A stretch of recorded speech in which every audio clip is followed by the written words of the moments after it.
vamos seguir abrindo os debates, tendo em pauta os vários aspectos que foram colocados aqui pelo Pablo, de quantos direitos, né, confrontam com um pretendido direito ao esquecimento, o que se confunde com esse direito e quais seriam os possíveis critérios para a gente utilizar caso se entenda que esse é um direito a ser institucionalizado e a ser tratado de uma forma mais genérica aqui no Brasil, porque, como o próprio Pablo disse aqui, no campo do direito do consumidor já existe uma previsão de prazo para que alguém possa, por exemplo, ficar com um nome num cadastro de crédito depois de ter sido incluído ali.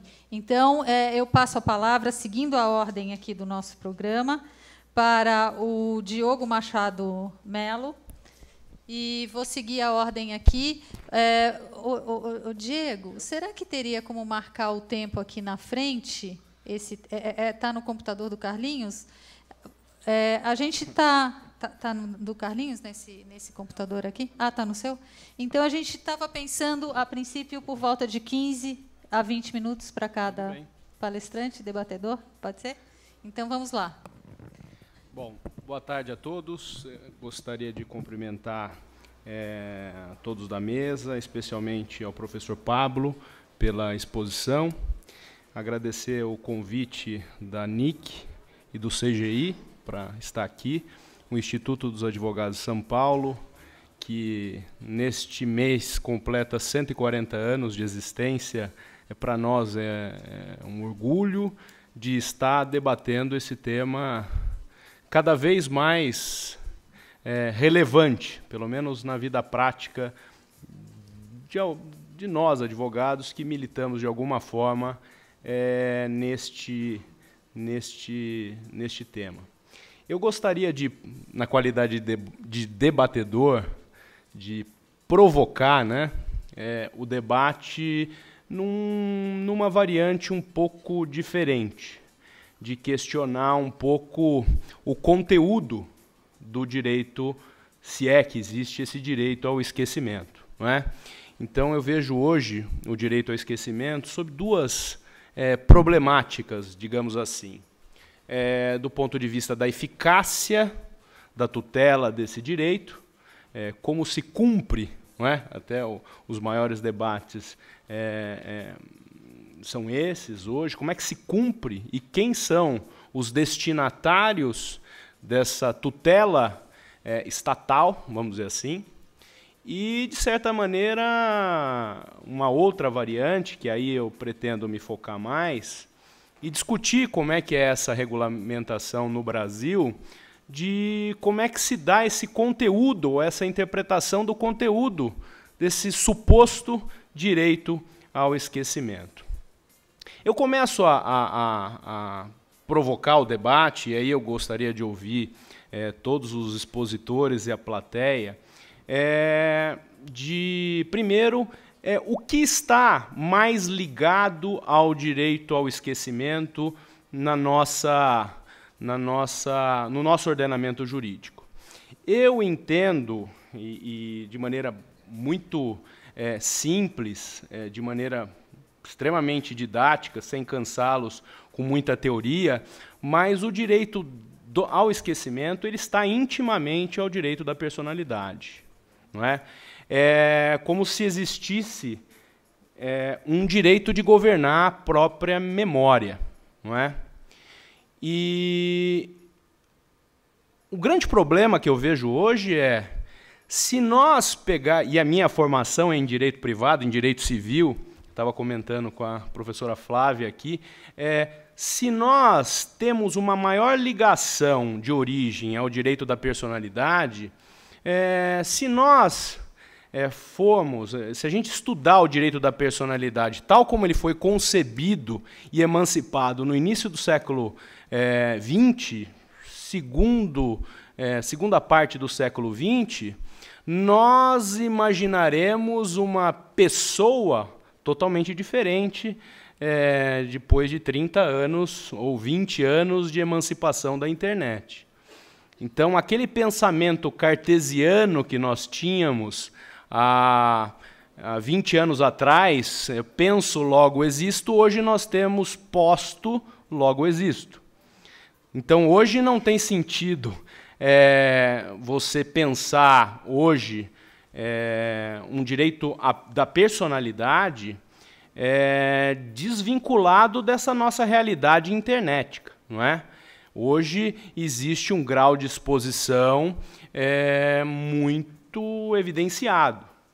E os direitos da personalidade, usando a expressão do Adriano Decupes aqui, ele não se resume exclusivamente à intimidade, à privacidade, não é? Hoje nós estamos aqui discutindo a proteção à privacidade.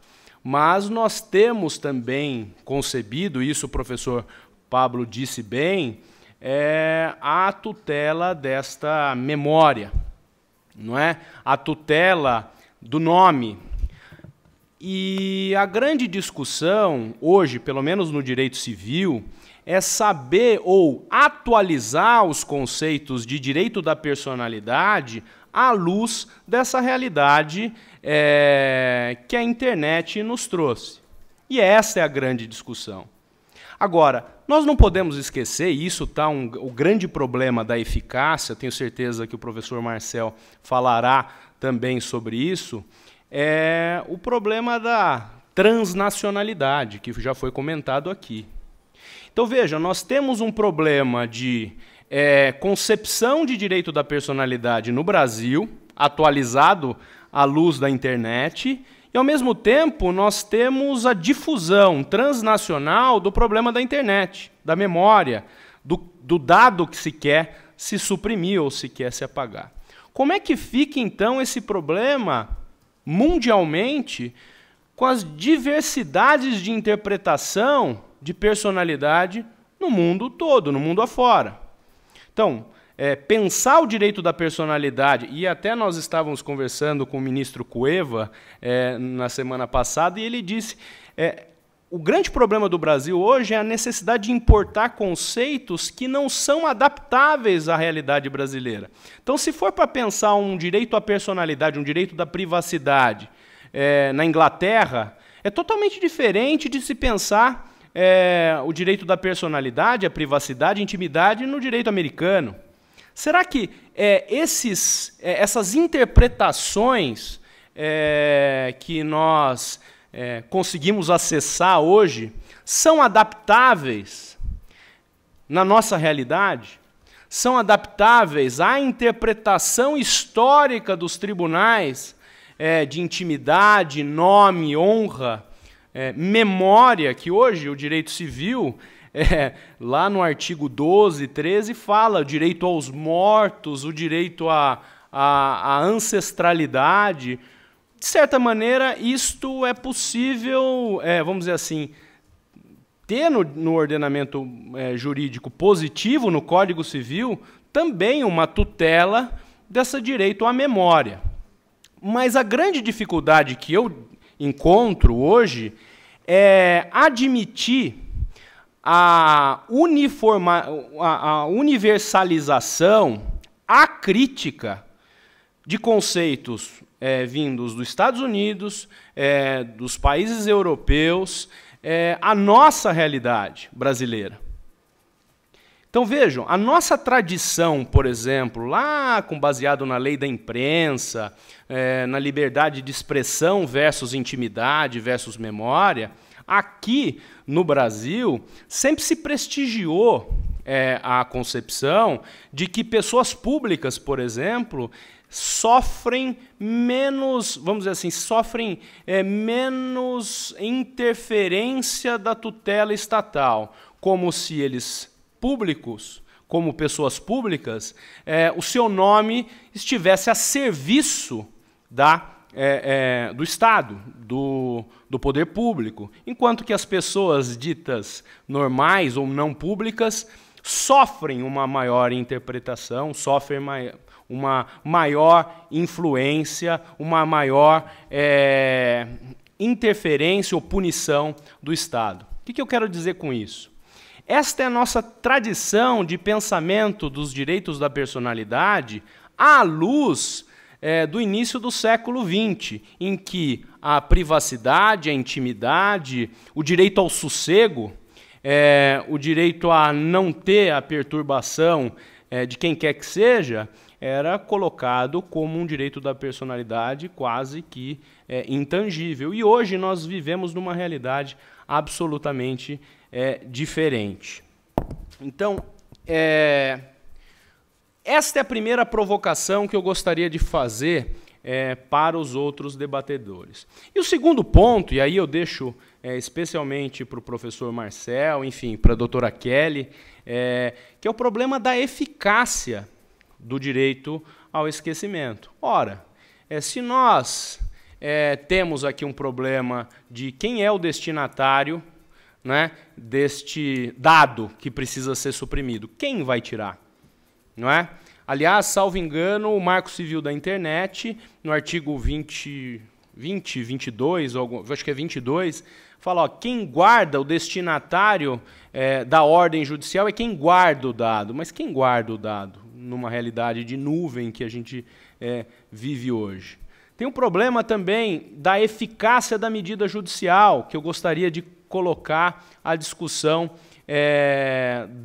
do órgão, do provedor que recebe a notificação, no Brasil, recebe a notificação, e ele terá que cumprir segundo as técnicas disponíveis no caso concreto. Então, se é o buscador que tem que cumprir, ou se é aquele o que detém o conteúdo que tem que suprir, e nós vimos aí uma dificuldade enorme, instrumental do Poder Judiciário para cumprir essas ordens.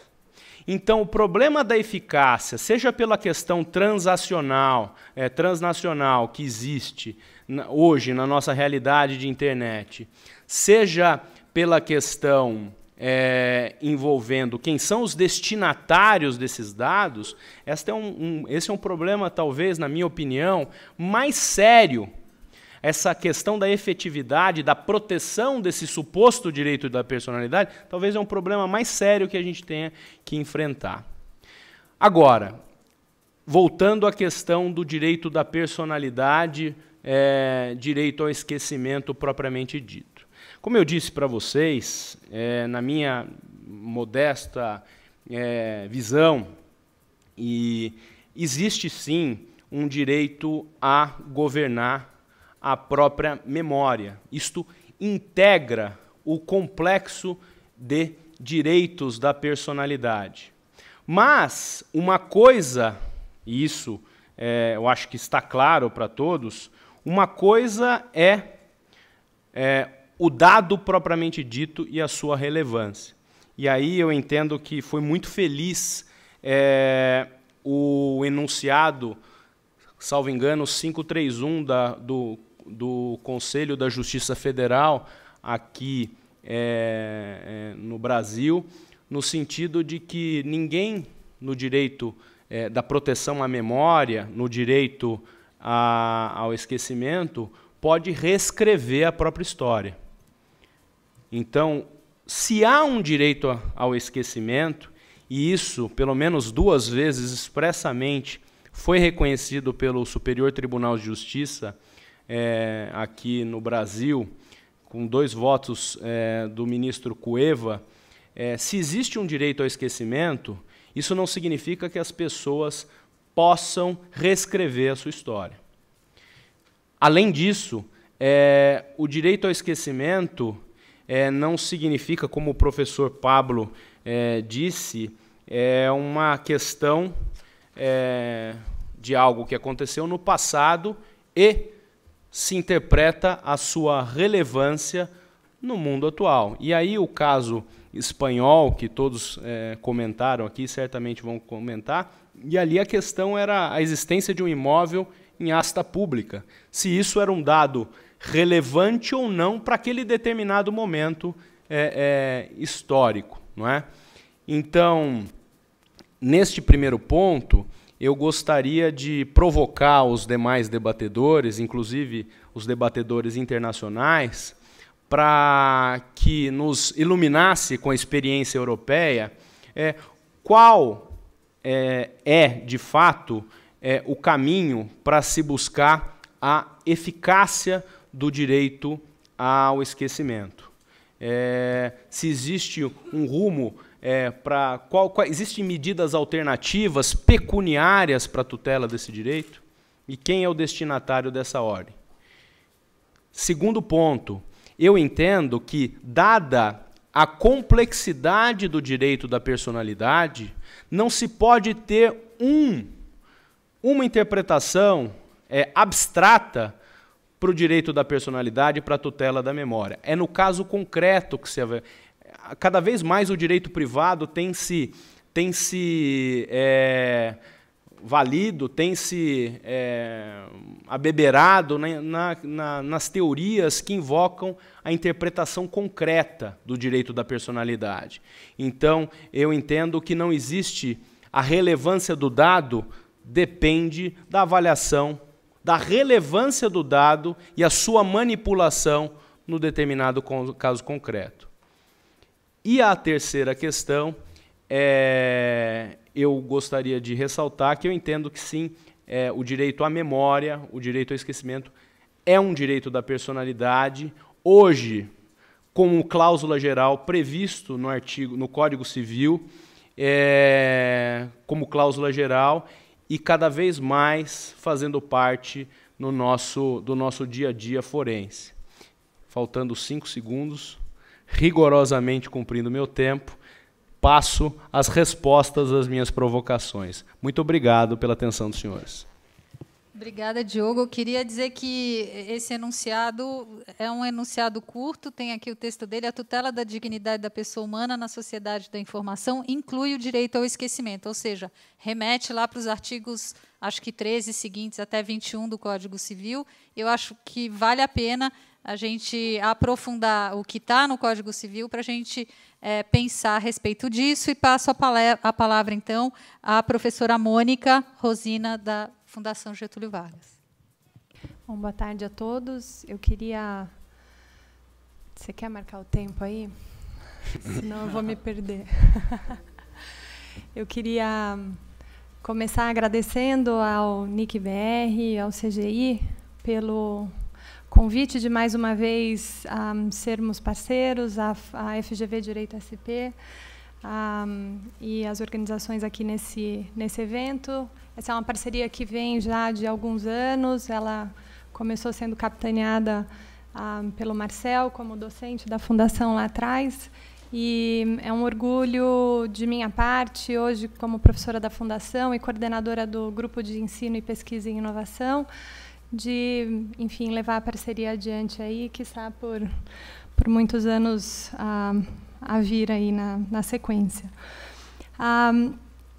Eu tenho uma fala relativamente curta, ela é bastante pontual, mas eu vejo muitos alunos na plateia e vou me dirigir especialmente a eles, no sentido de pontuar de forma um pouco mais didática, bem concretamente, as questões que, pessoalmente, como pesquisadora e como professora, me afligem nessa discussão relacionada ao direito ao esquecimento. Primeiro, eu queria começar dizendo que o direito ao esquecimento é um termo infinitamente mais amplo e muito mais abrangente do que a decisão da Corte Europeia, né? E, como bem falou o Pablo agora há pouco, as pessoas tendem a misturar alhos e bugalhos ao falar de direito ao esquecimento. Como o tema tomou os jornais, tomou as discussões, virou conversa de elevador, é natural que se confundam aí as questões, mas se é algo que a gente precisa pontuar e deixar muito claro desde o início, é que o direito ao esquecimento é o direito de ter informações pessoais apagadas ou removidas de sistemas de registro, ponto, independentemente de serem esses sistemas de registro eletrônicos ou não, e ligados à internet ou não. Então, E esse é um direito, o direito ao esquecimento, que, de novo, não tem nada. O direito ao esquecimento, a gente pode encontrá-lo encapsulado em diversas microlegislações ao redor do mundo. Se a gente parar para pensar, por exemplo, em legislações que atacam temas específicos, como aquele direito de você ter, por exemplo, os seus dados removidos em questões relacionadas a agências de crédito, por exemplo, ou mesmo questões relacionadas ao direito penal. Então, não é algo absolutamente novo, é algo que a gente via de forma pontual e bastante, enfim, territorializado em diversas legislações, né? Essa, acho que é a primeira consideração e esclarecimento importante de ser feito. Em relação à Corte a decisão da Corte Europeia, eu vou começar falando pelo mérito dela. Acho que ela tem um mérito importante, que é, a meu ver, explicitar a necessidade do debate sobre temas que se relacionam às questões de direito ao esquecimento, né? Como o tema, de novo, tomou os jornais e tomou as discussões de forma mais geral, ele explicita, ele traz à tona, ele deixa mais patente a necessidade de discutirmos temas que, no Brasil, por exemplo, ficaram aí, ou espera-se que no futuro próximo saia, mas ficaram ali, literalmente, por baixo do tapete, né? Por exemplo, a discussão de proteção de dados pessoais e a discussão legislativa de proteção à privacidade, né? Espero, em 2015, ver andar os projetos de leis aí que pretendem regulamentar essas questões, mas são questões absolutamente vinculadas. Definir, por exemplo, o que são dados pessoais está intimamente ligado ao direito ao esquecimento, se o direito ao esquecimento é o direito do indivíduo de ver seus dados pessoais removidos de, enfim, qualquer tipo de lista, né? Essa é uma pauta do Legislativo brasileiro. Na terça-feira da semana que vem, a FGV tem a oportunidade de estar no Senado discutindo a audiência pública que vai tentar, enfim, lançar alguma luz sobre o projeto 181. E a ideia, então, é que essa pauta avance, né? Já ouvi de muita gente, não, mas a gente tem um marco civil, precisa... É exatamente porque a gente tem um marco civil, porque a gente tem uma regulação de internet que torna-se mais importante ainda regulamentar dados pessoais e regulamentar privacidade.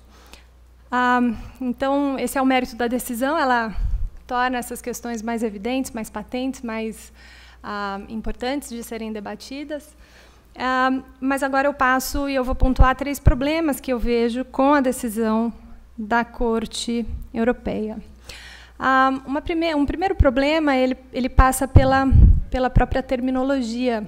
O Pablo mencionou isso de forma indireta na sua fala, mas, de novo, alguns alunos me procuraram nos últimos tempos: professora, eu quero escrever sobre o direito ao esquecimento, e quando, na verdade, o aluno quer escrever sobre o caso, a decisão europeia. E aí, no caso, então é o direito ao esquecimento, mas é o direito a ter determinadas informações pessoais removidas do buscador eletrônico, né?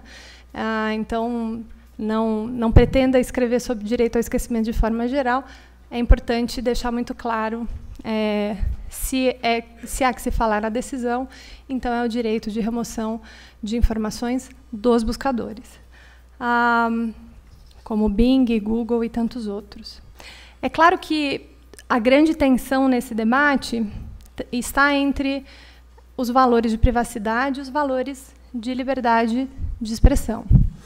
Há aqueles que vão trazer argumentos favoráveis nesse sentido à decisão, dizendo que, na verdade, não há esquecimento, que, ao retirar a informação do buscador, eu não estou esquecendo, eu só estou tornando o caminho de quem vai tentar chegar àquela informação mais difícil. A informação ela segue mantida lá no site original, né, onde ela foi originalmente hospedada. e que, por isso, a decisão é boa no sentido em que, pragmaticamente, resolve o problema de quem quer ter algum tipo de esquecimento nesse sentido. Esse é o principal argumento daqueles que defendem a decisão como um bom caminho, né? Agora, eu convidaria os senhores a passar um dia inteiro sem usar o buscador para navegar na internet e verificar a dificuldade que se tem em chegar onde se pretende ou em ter acesso às informações às quais se pretende. Lá no grupo de ensino e pesquisa em inovação, lá na GV, a gente está começando a estudar um pouco mais a Deep Web e é uma dificuldade enorme saber para onde a gente vai, né? Não tem Google, Bing e Yahoo na Deep Web. Se eu não sei exatamente onde é a informação ou a localização do que eu pretendo encontrar, eu simplesmente não chego nela, né? Então, eu parto de uma premissa de que o portal de acesso, de que o buscador acaba sendo o portal de acesso da grande maioria dos usuários de internet às informações. E aí, se essa é uma premissa, então a decisão da Corte ela limita, sim, o direito dos indivíduos a determinadas informações, ainda que elas não sejam, lembrando, totalmente esquecidas, pois elas estão em algum lugar. Agora, se eu não consigo chegar nesse lugar, é a discussão de falar e ser ouvido, né? Do que me adianta ter a informação hospedada se eu não vou conseguir chegar nela, eu não vou ter ninguém me ouvindo. E aí, acho que um bom exemplo para ilustrar essa questão é a Wikipedia, uma das organizações que mais fortemente tem lutado contra a decisão é a própria Wikipedia. Em tese, quando eu vou buscar alguma informação na internet, eu poderia ir diretamente para a Wikipedia e digitar ali Al Pacino, né? Quero saber sobre os últimos filmes, a vida de Al Pacino. O natural é eu ir para o buscador, ainda que eu pudesse entrar direto na Wikipedia.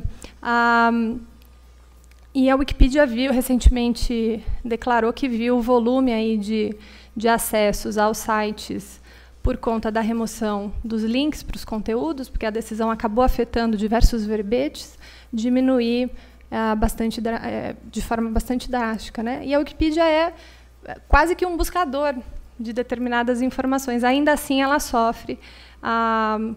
As pessoas deixam de ter esse acesso mais facilitado, né? O que me leva ao segundo problema, que é, de fato, uma discussão sobre direito de acesso à informação, de acesso ao conhecimento e direito à memória, né? Eu não vou me estender demais nesse caso, nesse ponto, porque acredito que os meus colegas aqui vão querer discuti-los mais a fundo, mas, basicamente, a decisão ela gera, aí, nesse sentido, uma assimetria de informações enorme, também na medida em que o meu acesso a informações e à memória, se via .br, vai ser diferente do acesso a informações e do acesso à memória de alguém que esteja usando .com ou .ge e assim por diante, né? Será que, como brasileira, eu quero ser impactada por uma decisão que mande remover do .com? E aí, será que eu vou ter buscadores diferentes para cada ponto país? Enfim, mas deixo essa discussão aí só para respeitar o nosso tempo para os debatedores. E aí eu vou finalizar com o terceiro problema que eu enxergo, e talvez o mais grave da decisão da Corte, e que diz respeito a quem acaba ficando na prática com o martelo do juiz, né? Quem decide o que sai, que informação vai sair aí do buscador. A decisão da Corte ela diz que deverão ser esquecidos os links a informações que sejam irrelevantes, imprecisas, inadequadas e excessivas. O judiciário ele já teria muita dificuldade em definir o que é isso, né? A gente está trabalhando em alguns projetos de pesquisa aí, em que a gente está tentando descobrir como é que o judiciário interpreta termos amplos, e as decisões são das mais diversas ordens, né? São 4 termos bastante vagos, que deixam muita margem aí para a interpretação e que não serão decididos por juízes. né, serão decididos aí por empresas privadas. Quem me garante que os critérios de o que é impreciso ou inadequado ou excessivo para o Google serão os mesmos critérios do que é impreciso e inadequado para o Bing, e por aí vai, né? Então, para tentar me equiparar aqui meu colega e fechar no ponto, acho que a reflexão que fica a partir da experiência europeia é o que ela tem a nos ensinar, né, como um país que, de forma bastante inovadora, inaugurou uma das primeiras leis de regulamentação à internet, que é o Marco Civil, e que começa a olhar para a regulamentação de questões como dados pessoais e privacidade, né? Se a decisão da Corte deixa evidente que na Europa, na tensão entre privacidade e liberdade de expressão, o que prevalece é a privacidade, e ela nos remete a outros países, como Estados Unidos, certamente nos Estados Unidos o que prevalece é a liberdade de expressão em relação à privacidade, acho que a gente, como nação, como usuários de internet, como cidadãos, a gente precisa começar a refletir qual é o valor que deve prevalecer para a gente, né? E a gente tem algumas lições do Marco Civil, ele já aponta para alguns caminhos, e talvez nessa seara a mais relevante dela seja remetendo aí as decisões para a ordem judicial, né? Tomando a lição da responsabilidade de provedores de conteúdo, o default do Marco Civil, o padrão só retira conteúdo com ordem judicial. Claro que a gente pode criar exceções, e se a gente for pensar no direito ao esquecimento, podemos criar exceções, como o Marco Civil criou para revenge porn, para pornografia infantil, enfim. Mas o fato é que esse é um diálogo que extrapola a internet, extrapola a nossa utilização diária aí da rede. Tem que ser um debate realizado por diversos setores da sociedade, por todos que são impactados por ele. E ele pede eventos como esse para discussão mais pública, pede mais transparência nos processos legislativos, pede mais participação da sociedade como um todo. O que a gente não pode fazer é importar modelos, como acredito que o Marcel vai falar, de um projeto de lei aí que prevê em um artigo que todos terão o direito de remover conteúdo, os links aí que os afetarem da internet, né? Não dá para importar modelos. Achei bonita a decisão, vou importar para o Brasil. Não, tem N implicações, a começar pelo nosso sistema brasileiro aí, direito privado, como disse o Diogo. Tem muita reflexão a ser feita antes que a gente chegue, enfim, na resposta mais adequada. Muito obrigada. Obrigada, Mônica. Eu vou passar, então, para o Marcel Leonardi. Seus 15 minutos vão começar a contar daqui a pouquinho. Tá bom. Boa tarde a todos. Prazer, uma honra estar aqui representando o Google. Google, alguém diretamente envolvido nessas discussões, né? Muito foi dito aqui sobre a questão do direito ao esquecimento em relação à decisão espanhola, né? Acho que ficou claro para todos que a decisão que se originou na Espanha, da Corte Europeia de Justiça, obrigou as empresas que façam um balanceamento entre o que deve ser removido e o que não deve ser removido em relação aos links de buscadores. Então, o que existe na prática é uma desassociação entre o nome de uma pessoa e resultados de pesquisa que possam ser encontrados com o nome daquela pessoa. É isso que foi decidido, e a decisão europeia atribuiu às empresas privadas, e não ao judiciário, o papel de ponderar o que é relevante, o que não é relevante.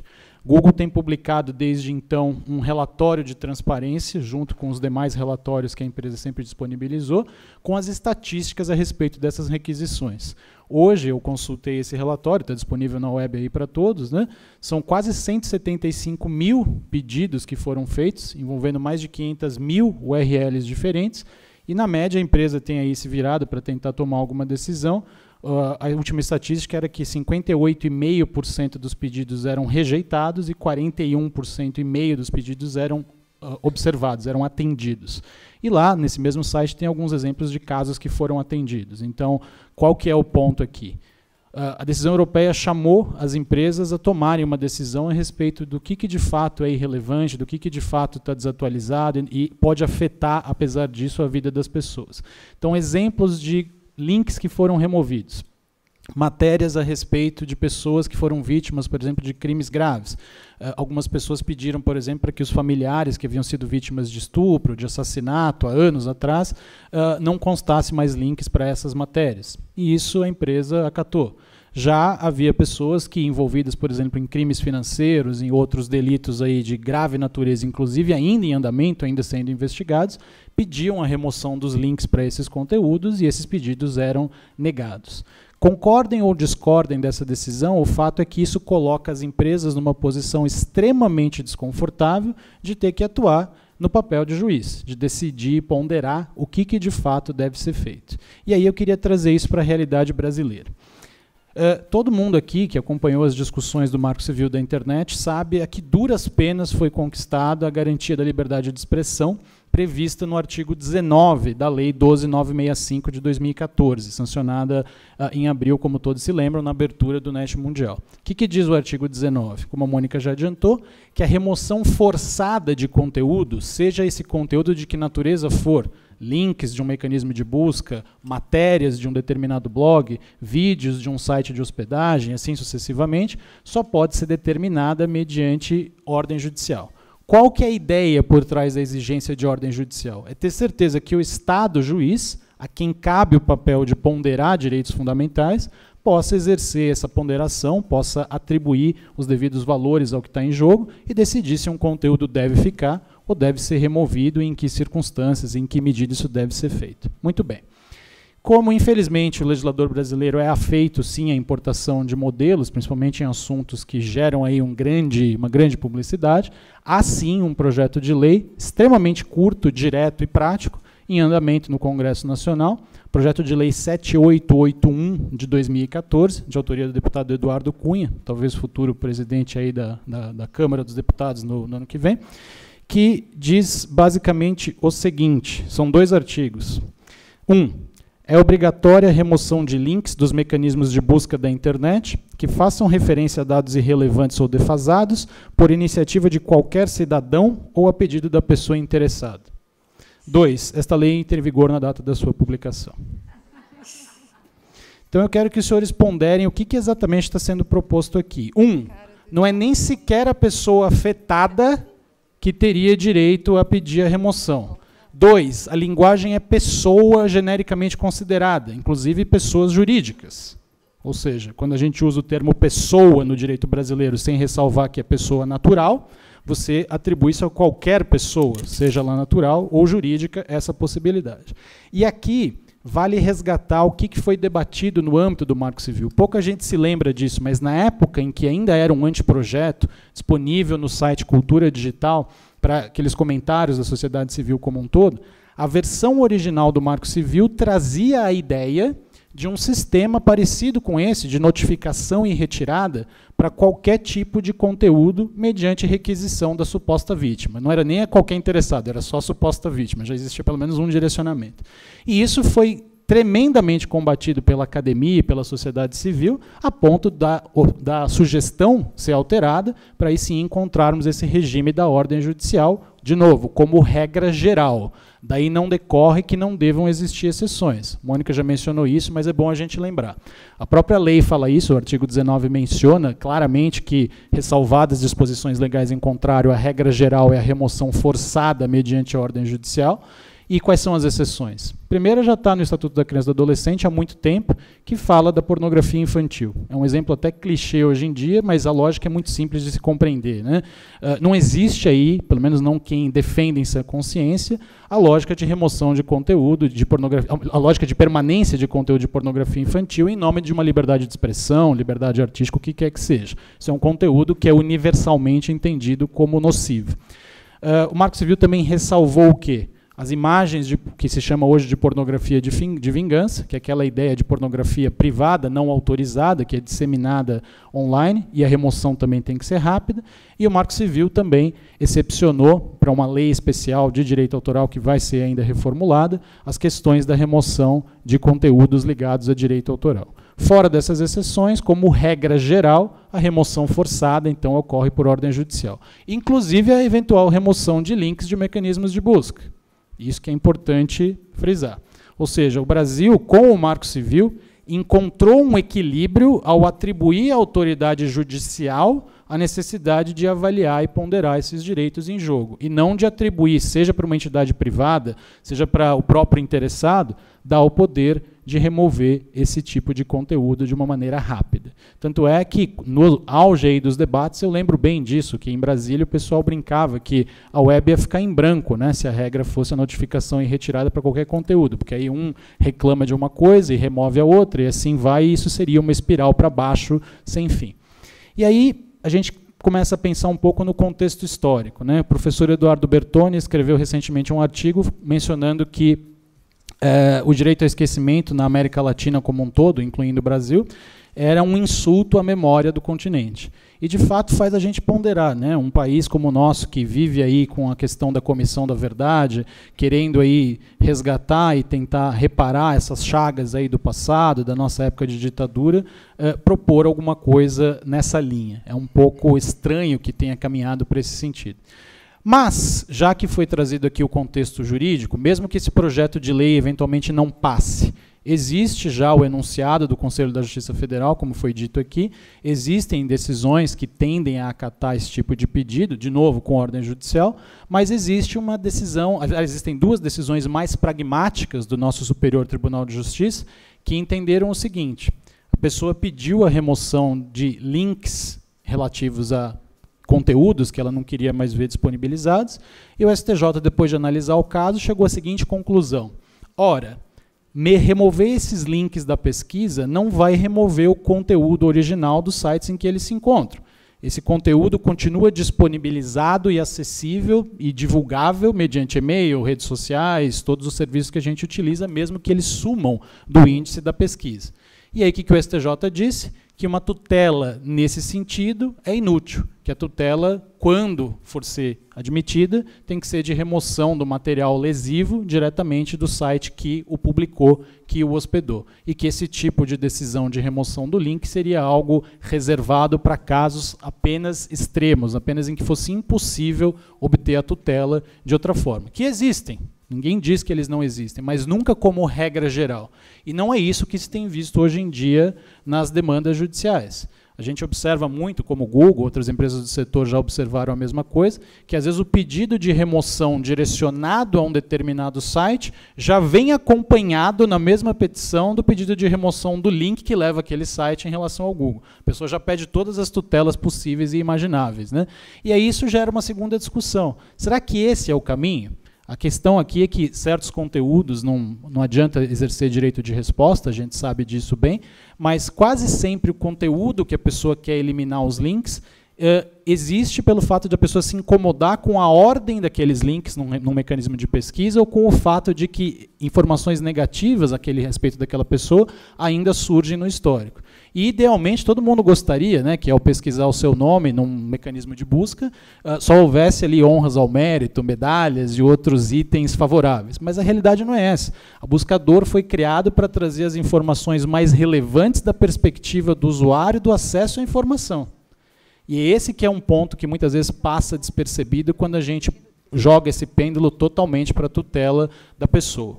Então, concluindo, porque eu sei que o pessoal vai ter interesse demais nos debates e até dou mais tempo para os outros debatedores, eu acho que o ponto essencial aqui nós entendermos o seguinte: se queremos um direito ao esquecimento, precisamos primeiro olhar para o ordenamento que já existe e lembrar que o Marco Civil viabiliza esse tipo de tutela com o devido processo legal, mediante análise judicial e quando isso for realmente a única maneira de tutelar o direito da vítima. Mas isso já é permitido, já é possível de ser concretizado. Segundo, se achamos que essa tutela deve ser mais ágil, será que é dando para o particular o poder de requerer a remoção de links quase que arbitrariamente, de acordo com esse projeto, que nesse caso sequer precisam dizer respeito a ele, ou será que a gente poderia encontrar um outro tipo de solução? E terceiro, faz sentido a gente falar sempre em remoção de conteúdo ou remoção de link, quando a internet, justamente por ser esse meio barato que viabiliza todo tipo de manifestação, permitir o direito de resposta quase de forma instantânea, um vídeo que é publicado no YouTube ofensivo, supostamente ofensivo a alguém, a pessoa ofendida pode perfeitamente, eventualmente, apresentar sua resposta. Algumas vezes isso não vai funcionar, já faço essa ressalva, mas muitas vezes vai ser um caminho muito mais ágil e eficaz do que percorrer essa via crucis aí judicial. Enfim, o ponto principal é que o Marco Civil lutou por uma web livre, aberta e neutra, e nós hoje devemos tentar preservar essa natureza, justamente porque nós temos a lei e creio que demos um grande passo adiante, e o direito ao esquecimento seria um retrocesso muito grande no nosso país, pelo menos no molde em como ele está sendo projetado no Legislativo. Muito obrigado. Obrigada, Marcel. Passo, então, a palavra ao professor José Luís Pinhar. Buenas tardes, muito obrigado de nuevo. Y de nuevo, disculpas por falar en español. La verdad es que ya gran parte de los temas esenciales que tienen que ver con el derecho ao esquecimento y con la sentencia del Tribunal de Justicia que estamos analizando ya se han dicho. Voy a intentar, sin repetirme, el exponer algunas reflexiones generales y luego plantear algunos temas concretos y puntuales, teniendo en cuenta que precisamente mientras que hablaba el profesor Palazzi, se ha hecho público el documento del grupo de trabajo del artículo 29 sobre las guidelines para la aplicación de la sentencia. Se ha hecho público hace apenas media hora, precisamente cuando estaba hablando, como digo, el profesor Palazzi. Me ha dado tiempo a hacer alguna referencia en la presentación. Ante todo, debemos de tener en cuenta, como ya se ha dicho, que estamos hablando de un derecho cuya denominación es una traducción de la terminología inglesa, el right to be forgotten, que se traduce por derecho al olvido, derecho ao esquecimento, pero que no es un derecho nuevo, es un derecho que ya existe, forma parte del derecho de cancelación, del derecho de supresión.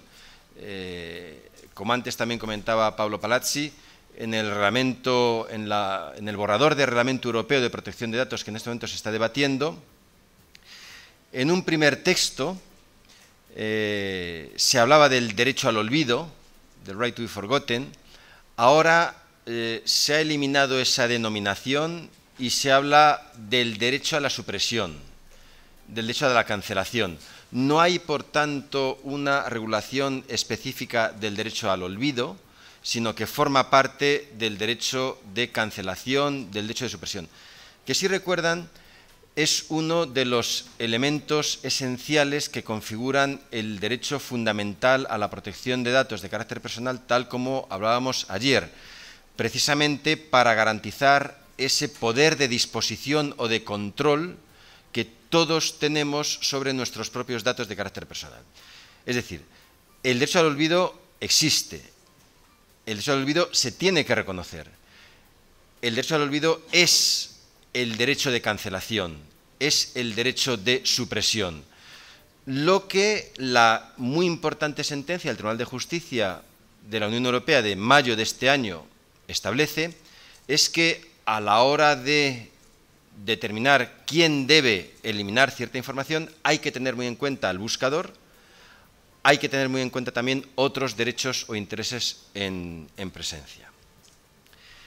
El derecho al olvido, por tanto, forma parte del contenido esencial del derecho a la protección de datos. Es esencial para garantizar ese poder de disposición sobre los propios datos de carácter personal. Ayer hablamos de ese concepto self-determination que pone sobre la mesa Alan Westin ya en los años 70 del siglo pasado. Y que también nos pone en relación con una idea que ha plasmado el profesor Rodota, el no estar condenados a la memoria permanente. En este marco se ubica la sentencia de 13 de mayo de 2014, que perfectamente ha explicado Pablo Palazzi y a la que todos estamos haciendo ahora referencia y que es fruto de un enorme tesón y compromiso de la Agencia Española de Protección de Datos por la mejor garantía del derecho a la protección de datos. Fruto, como antes se comentaba, de una cuestión prejudicial planteada por la Audiencia Nacional de España. Y esto es muy importante. ¿Por qué? Porque en la sentencia no se resuelven todos los problemas que tienen relación con el derecho al olvido. Solo se resuelven los problemas respecto de los cuales la Audiencia Nacional ha preguntado al Tribunal de Justicia. El Tribunal de Justicia está vinculado por lo que le preguntan. No puede entrar a valorar ninguna otra cuestión que no se le pregunte. Por eso, por ejemplo, el Tribunal de Justicia no analiza cuál es la posición del editor de la información, porque no se le pregunta.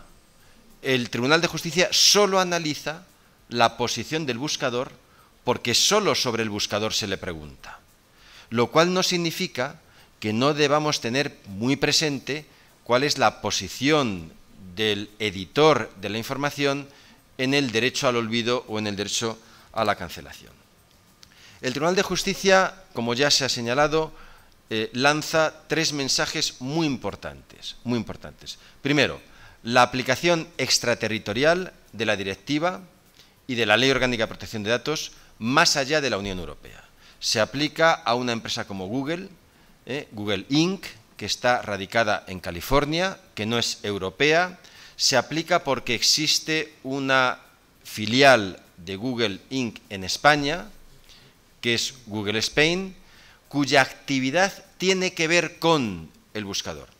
Este es uno de los argumentos que más utilizó Google para indicar que no debía aplicarse la directiva a Google Inc., por cuanto Google Inc. no es una empresa europea. Sin embargo, el Tribunal de Justicia considera que, en aplicación de un artículo de la directiva y el equivalente de la ley española, debido a que en España y en otros países de la Unión Europea hay filiales de Google que no tienen como objetivo el tratar los datos que aparecen en el buscador, ese no es su objetivo, pero sí llevan a cabo una actividad económica que tiene que ver con el buscador porque se financia el buscador, esa existencia de empresas, filiales relacionadas con la actividad del buscador hace que se aplique la directiva también a Google Inc. Pero para entendernos, si Google en una hipotética decisión decidiese trasladar todo el negocio que tiene en Europa, trasladarlo, por ejemplo, a Marruecos, no se aplicaría la directiva. Google no estaría sujeta a la directiva ni a la legislación europea de protección de datos, porque no habría ninguna conexión entre Europa y Google Inc. Si se aplica es porque Google tiene filiales en Europa que tienen que ver con el buscador. Segundo, el buscador como responsable. Ya lo hemos analizado, ya se ha analizado, no voy a volver a ello, salvo lo que luego diré. Y tercero, un mensaje muy importante, en ningún caso puede prevalecer el interés económico del responsable sobre el derecho a la protección de datos de carácter personal. Esto lo analiza o lo dice muy claramente el Tribunal de Justicia, lo cual tiene que ver también indirectamente con el derecho a la libertad de empresa, que no se analiza con detalle en la sentencia, pero sí se concluye que en ningún caso, repito, el interés económico de una empresa, del buscador, puede prevalecer sobre el derecho a la protección de datos de carácter personal. La sentencia es enormemente importante. La sentencia lleva a cabo una interpretación constitucional de la protección de datos en Europa, por cuanto interpreta el artículo 8 de la Carta Europea de Derechos Fundamentales, no solo la directiva, sino también el artículo 8. Por tanto, tiene un alcance constitucional esta sentencia. Coloca la protección de datos en la agenda internacional. Debido a esta sentencia, en prácticamente todo el mundo se está hablando del derecho al olvido. y en prácticamente todo el mundo se está hablando de la privacidad, de la protección de datos y su relación con los buscadores. Es, como ya tuve ocasión de apuntar en México hace unas semanas, es el comienzo, no el final, lo señalaba también Pablo Palazzi, es el comienzo, no el final, de un nuevo, apasionante y esperanzador camino, pero también con grandes retos, con enormes dudas, sobre todo de aplicación práctica, y con múltiples posibles recorridos nacionales o regionales, y que debe hacer frente a los retos de la globalización. Este es el gran debate. Esta sentencia nos obliga a reflexionar acerca de la relación entre innovación tecnológica, privacidad y globalización. Este es un ejemplo muy importante de cómo cuanto antes tenemos que resolver las relaciones entre estos tres conceptos. Repito, innovación tecnológica, privacidad y globalización, porque estamos moviéndonos en un escenario de legislación territorial que no acierta a resolver los problemas que, sin embargo, se están planteando. Es una sentencia muy importante, pero hay otras muy importantes también, algunas seguramente más importantes que esta, dictadas por el Tribunal de Justicia recientemente. Por ejemplo, una sola, de unos días antes, de algo más de un mes antes, una de 8 de abril de 2014, que analiza un tema que esta mañana se ha tratado en el debate, la retención de datos de tráfico. Esta sentencia es muy importante porque nada más y nada menos declara inválida la directiva del año 2006 por la que se regula la retención de datos de tráfico por los operadores de telecomunicaciones. Por considerar que se trata de una directiva que impone una obligación a los operadores de telecomunicaciones que afectan a millones y millones de datos de millones y millones de personas, sin responder a los principios de proporcionalidad y finalidad, a los que me refería ayer también, el Tribunal decide invalidar esta sentencia. Yo creo que esta sentencia es más importante que la sentencia de Google. Sin embargo, ha pasado algo desapercibida, pero la doctrina conceptual que contiene esta sentencia es de enorme importancia para el futuro de la privacidad en Europa. Como digo, la sentencia solo responde a las cuestiones planteadas, no da respuesta a todas las cuestiones que plantea el derecho ao esquecimento en Internet. No resuelve, en mi opinión, la posición entre el buscador y el editor. No podemos entrar en este tema porque nos llevaría muy lejos. Hay una cesión de datos entre el editor y el buscador, por cuanto que el buscador pasa a ser un responsable, se considera como responsable. Hay una cesión de datos. ¿Qué habilitación legal tiene la cesión de datos de todos los editores de páginas web al buscador? Esta mañana también se decía que uno de los objetivos de las páginas web es ser visibles para los buscadores. Quien diseña una página web quiere que esa página web sea localizable para los buscadores, lo cual significa que quien edita una página web es consciente de que se va a producir una cesión de todos los datos personales que hay en esa página web al buscador.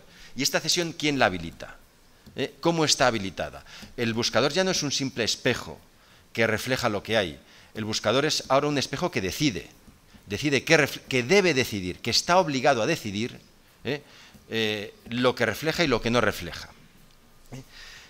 Hay problemas de enforcement o de aplicación práctica de esta sentencia. ¿Cómo se impone una resolución dictada por una autoridad europea a una empresa que está radicada fuera de Europa y que está sujeta a otras leyes, pero también a la directiva?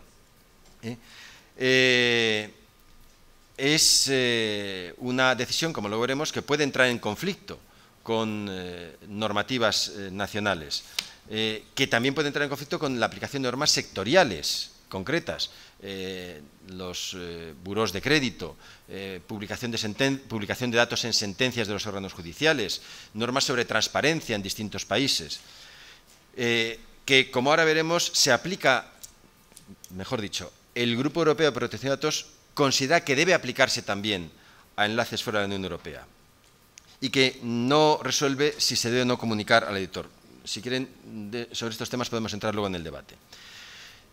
Que exige una ponderación de derechos, pero ¿en base a qué criterios? ¿Quién determina esta ponderación? Estos criterios deben ser nacionales, internacionales. Ante esto, Google ha puesto ya a disposición de todos los ciudadanos, de todas las personas, un formularios en distintos idiomas, para la solicitud de retirada de resultados, que lo tienen en esa dirección, y además, cuando se lleva a cabo una búsqueda, como se ha apuntado ya antes, podemos ver que al final de la primera página de la búsqueda en Google aparece esta leyenda. Quizá algunos resultados pueden haber sido eliminados como consecuencia de la legislación europea, lo cual plantea un problema, que antes también señalaba Pablo Palazzi. Esto significa que si estamos buscando el nombre de una persona y aparece esta leyenda, quiere decir que esa persona tiene algo que ocultar o ha querido borrar algo. Luego podemos ya sospechar de esta persona. Yo creo que este es un problema que se plantea, pero al que tampoco debemos de darle mayor importancia. Google ha creado también un comité independiente, del que tengo el honor de formar parte. Ahí tiene la composición, no para que vean los nombres, sino para que vean la composición. Aparte de Eric Schmidt y David Drummond de Google, hay personas de cierta relevancia de muy distintos sectores. Fran Larue, que lleva al comité la sensibilidad de la libertad de expresión. Y la sensibilidad de la libertad de expresión incluso desde América Latina, que es muy importante. Jimmy Wales, el fundador de Wikipedia, que lleva también o aporta la sensibilidad de quien aporta información a través de Wikipedia. Lidia Koluska, ex asesora del primer ministro polaco. Luciano Fioridi, profesor de filosofía y ética de la información. Peggy Valk, profesora de Derecho. La exministra de Justicia durante 8 años de Alemania, con una perspectiva muy centrada y muy focalizada en el respeto a la privacidad y a la protección de datos. O la directora editorial de Le Monde, que aporta la perspectiva de la libertad de información desde los medios de comunicación. Es decir, es un grupo absolutamente independiente, no estamos sometidos a ningún tipo de orientación o criterio por parte de Google y nos hemos empeñado en que así sea y así es. Que si me permiten comentarlo, no recibimos retribución alguna. Es que esto se ha dicho en alguna ocasión, que Google paga al comité para que el comité diga lo que Google quiere que diga. Es falso, es absolutamente falso. No nos pagan nada por este trabajo, salvo evidentemente los viajes, y porque faltaría más que encima tuviésemos que pagar a Google, que no lo necesita. Pero es absolutamente independiente, que ha llevado a cabo una serie de reuniones públicas con expertos que todas pueden consultarla en esa página web.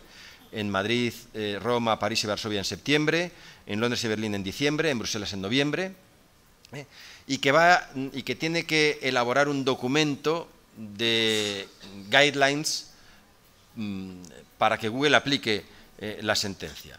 Como antes comentaba Marcel, a fecha de ayer mismo, de 25 de noviembre, ese es el número de direcciones no retiradas, el número de direcciones que se han evaluado y el número de solicitudes presentadas, 174.226 hasta ayer.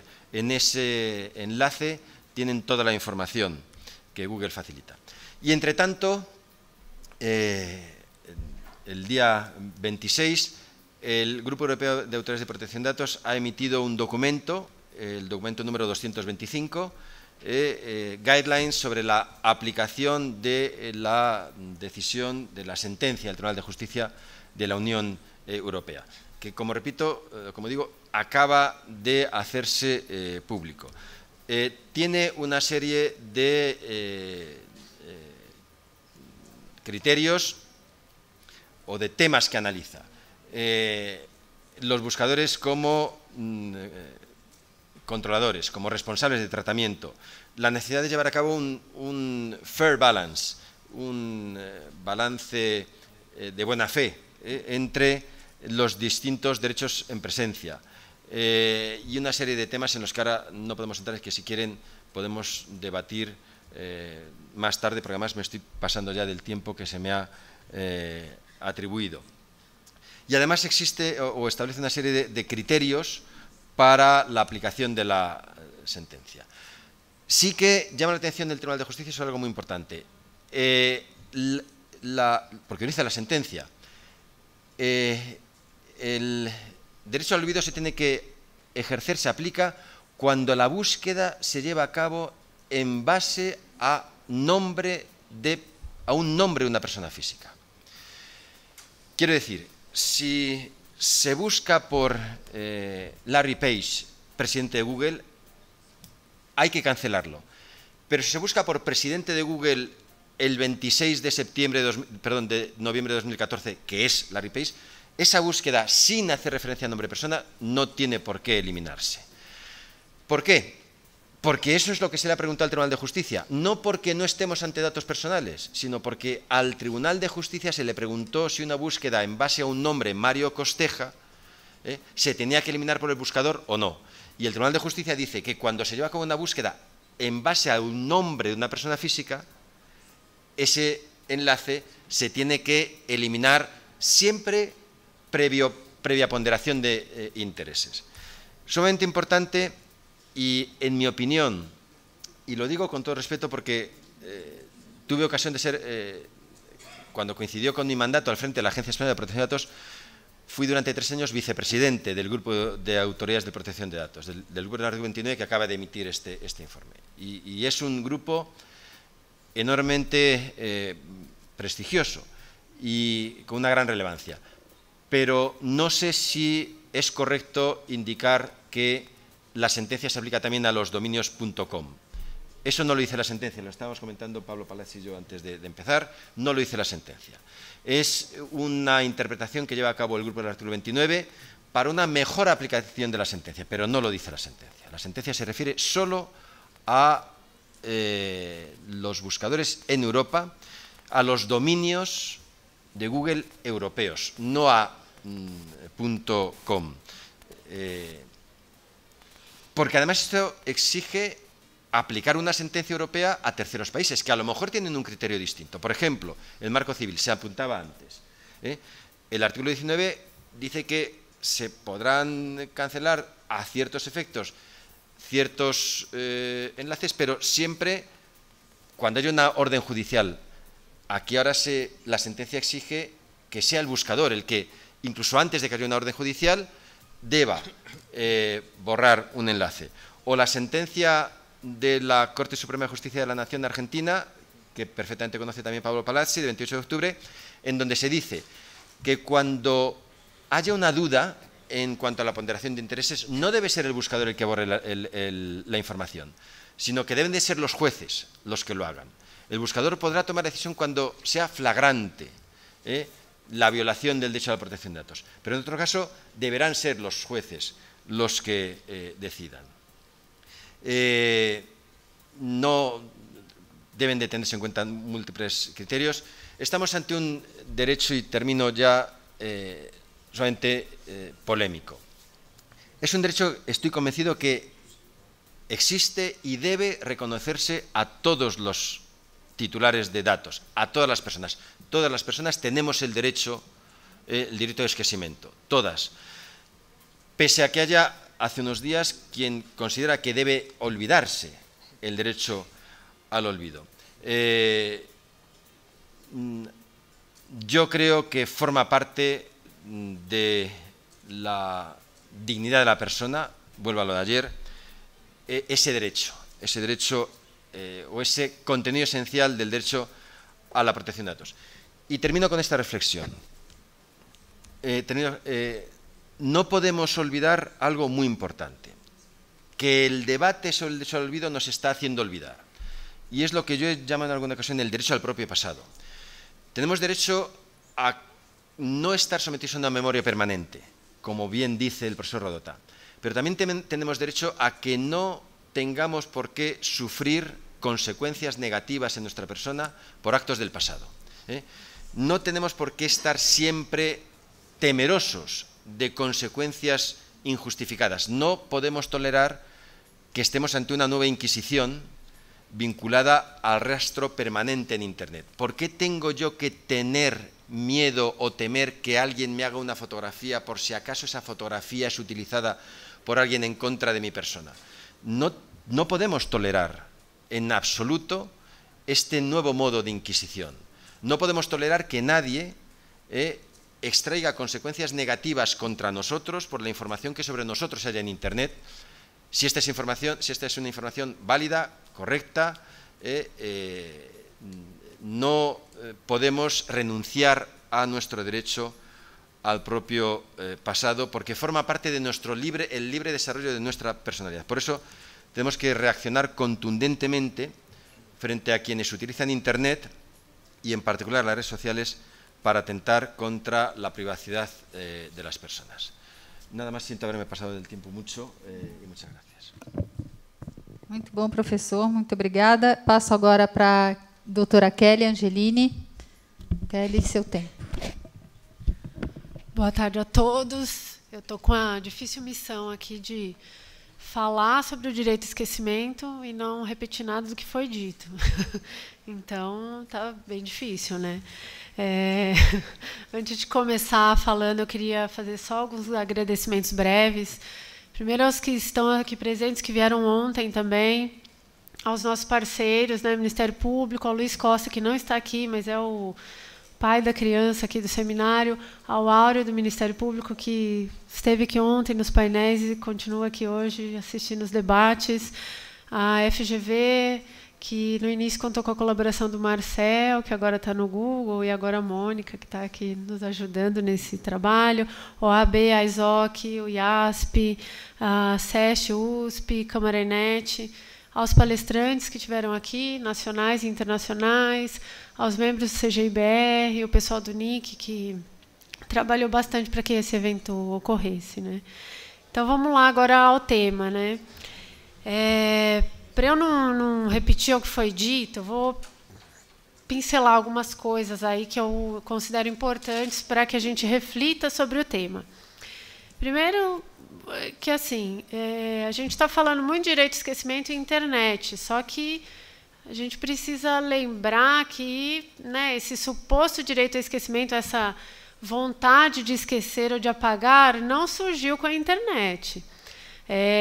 Se a gente fizer uma pesquisa, né, e verificar aí um pouco do passado, lá na década de 70, isso já era muito pleiteado no judiciário por criminosos que, depois de terem cumprido suas penas, pleiteavam para que isso não fosse mais trazido à atualidade por jornais, revistas e por canais televisivos. Então, assim, claro que tomou uma proporção grande agora, tomou, mas não é nada novo, não é um tema que nasceu com a internet, é um tema que talvez esteja em foco em decorrência do que nós temos hoje, mas não nasceu com a internet.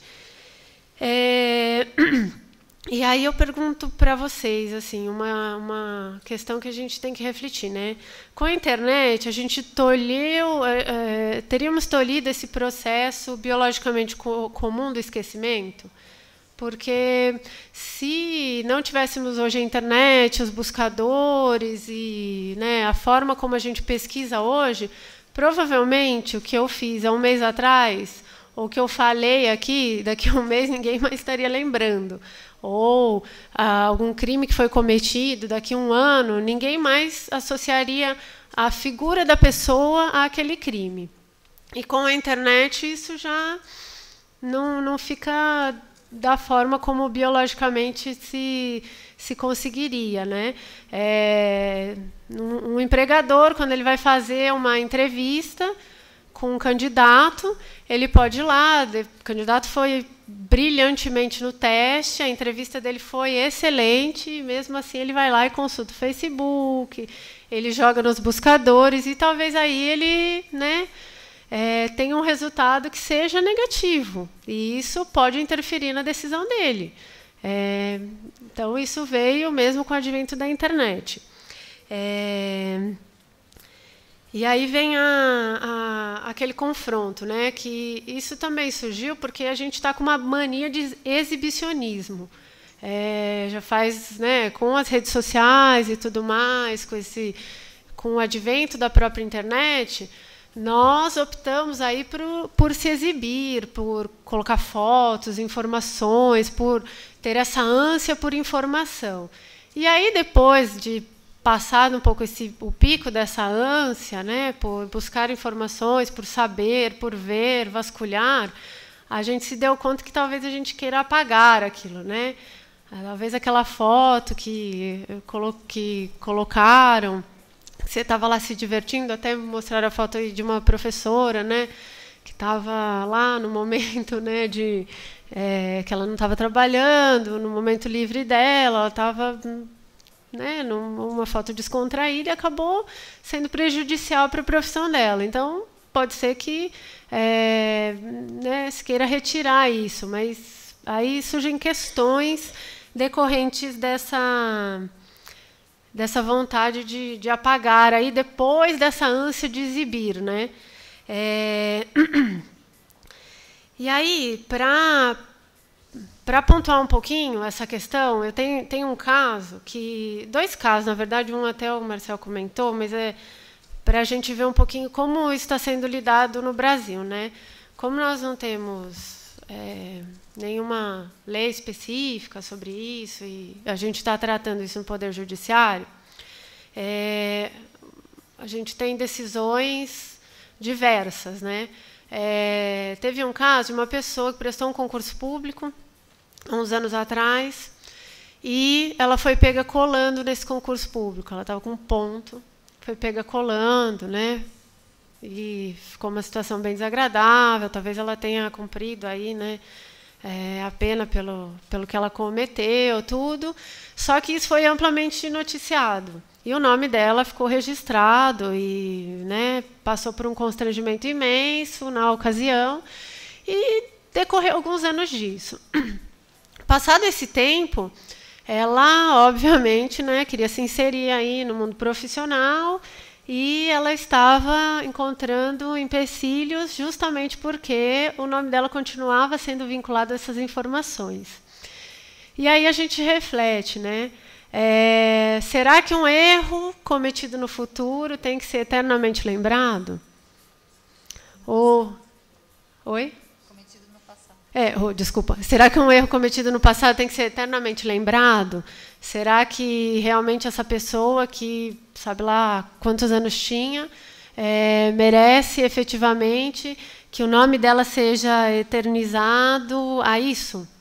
Ou não? Ou será que nós é que merecemos saber dessa informação para saber com quem estamos lidando ou atuando?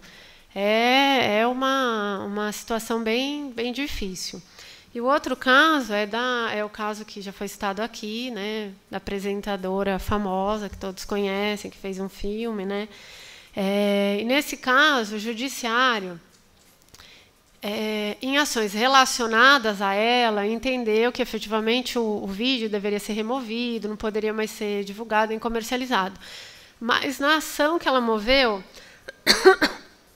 para que o nome dela fosse removido dos buscadores, quando associado à palavra pedofilia, o STJ ele entendeu que ele afastou aí esse pedido do direito ao esquecimento, né, por entender que essa restrição, um dos argumentos, né, da decisão, que essa restrição não atingiria todos os provedores de pesquisa do mundo, e só local. Então, em decorrência disso, o pretenso direito pleiteado não deveria ser concedido. Então, assim, nós temos uma decisão, no primeiro caso, no caso da cola lá, da pessoa que colou no concurso, o Tribunal de Justiça entendeu que sim, que a garantia de intimidade deveria prevalecer, e determinou que isso fosse removido. No segundo caso, não. Determinou-se que, uma vez estando no mundo virtual, isso deveria continuar, justamente porque não daria para se remover efetivamente de todo o ambiente virtual.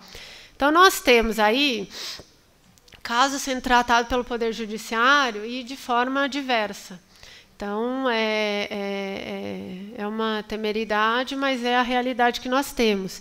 E muitos apoiam um ou outro lado, temos fundamentos para todos esses casos, mas é uma questão a se pensar.